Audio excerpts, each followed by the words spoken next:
Tonight on KGW News, the jaw-dropping moment, a tree split a home in two. How the homeowners and their pets got out of the way just in time.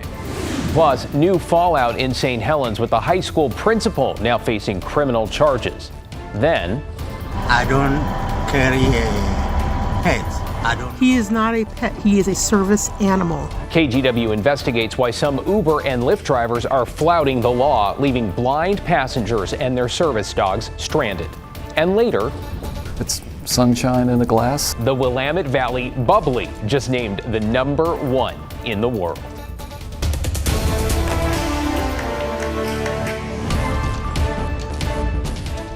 Thanks for joining us. I'm David Mulco. We begin at 11 with major developments in St. Helens, where the high school principal, currently on leave, has been indicted on multiple criminal charges in connection with the growing sex abuse scandal in that school district. Catherine Cook is in the newsroom with the very latest. Catherine. David, the indictment outlines 6 charges, including 2 counts of criminal mistreatment in the first degree.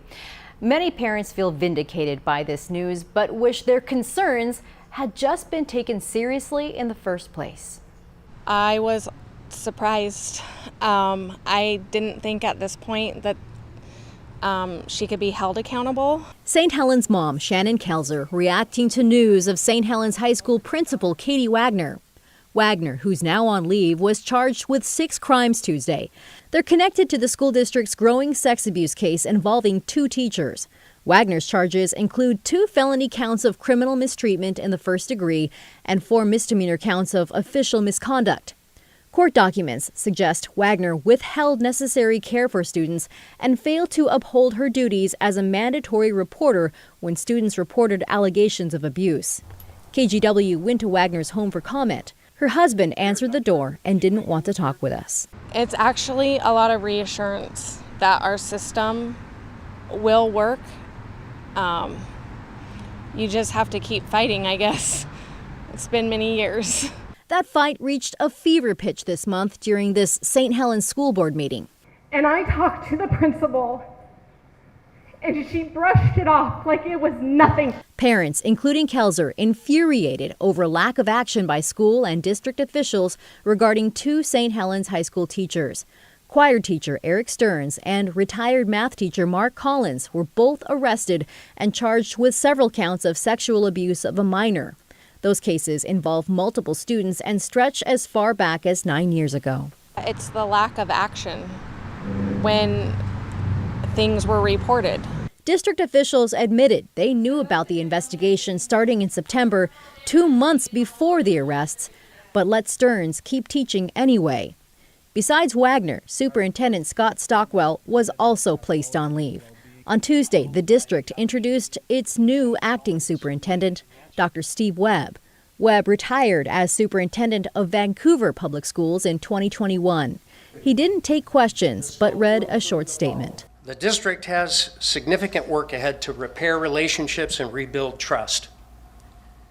Healing this pain will take time, decisive action, transparent communication, and community engagement. Webb said there will be an external investigation into the district's policies around mandatory reporting, among other things. We're going to give him a chance, and I hope that he is able to bring, help people feel more trust in our school system and safe. Webb said the investigation will start Monday and could take about 2 months. He said they will release the findings. Also, Webb said they'll appoint a new acting principal as soon as possible. David. Yeah, still a lot of questions and a lot of uncertainty in that community. Thank you, Catherine. New tonight, Lake Oswego police have served a search warrant at the home of an incoming Clackamas County commissioner. According to the attorney of newly elected Commissioner Melissa Fireside, the warrant is related to an ongoing identity theft investigation. The Oregonian, which first reported the story, cites a source saying the case involves an elderly woman. Fireside's attorney says his client has not been charged with a crime. KGW has learned the case has been sent to the Oregon Department of Justice for review because of the potential for conflict of interest with the county DA. Fireside beat incumbent Mark Shull in a November runoff. Well, the holiday travel rush is on, with tomorrow expected to be one of the busiest days of the year, both at airports and on the roads. If you plan to travel, you're among 80 million other Americans, most who plan to drive to their destination. For those flying, travel has been thankfully relatively smooth so far, knock on wood, with no out-of-the-ordinary flight cancellations, at least not yet. Chief Meteorologist Matt Spino keeping an eye on any potential weather trouble spots. Matt, how's it looking so far? We're in pretty good shape, David. I recall this time last night we had cleared off. We were beginning to see fog form in the valley. Notice the difference. Tonight, no fog, but we have low clouds hanging on, and in a way they're doing us the courtesy of keeping the fog from forming. It's 46 degrees, in fact, in Portland right now, which is a full 6 degrees warmer than we were at this time last night. Hillsborough, 9 degrees warmer compared to this time last night.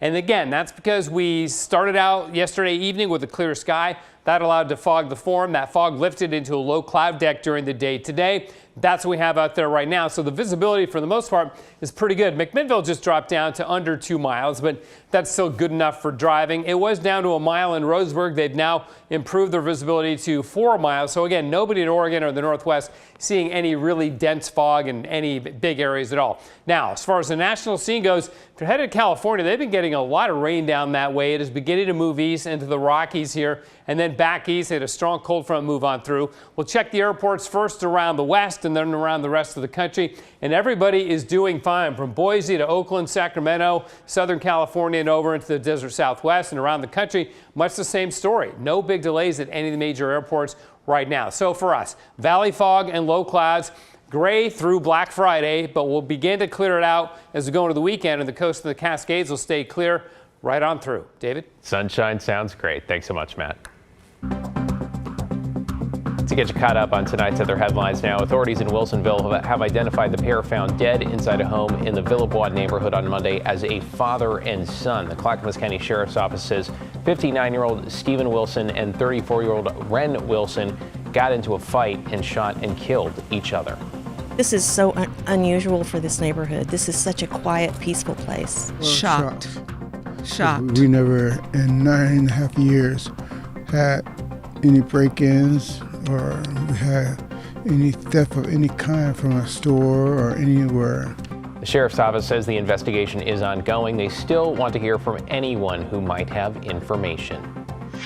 In the Cascades, the search has been suspended for an experienced hiker who disappeared in the Mount Hood National Forest. The Clackamas County Sheriff's Office saying it's halted the search based on weather conditions and the likelihood of survival, though their investigation remains open.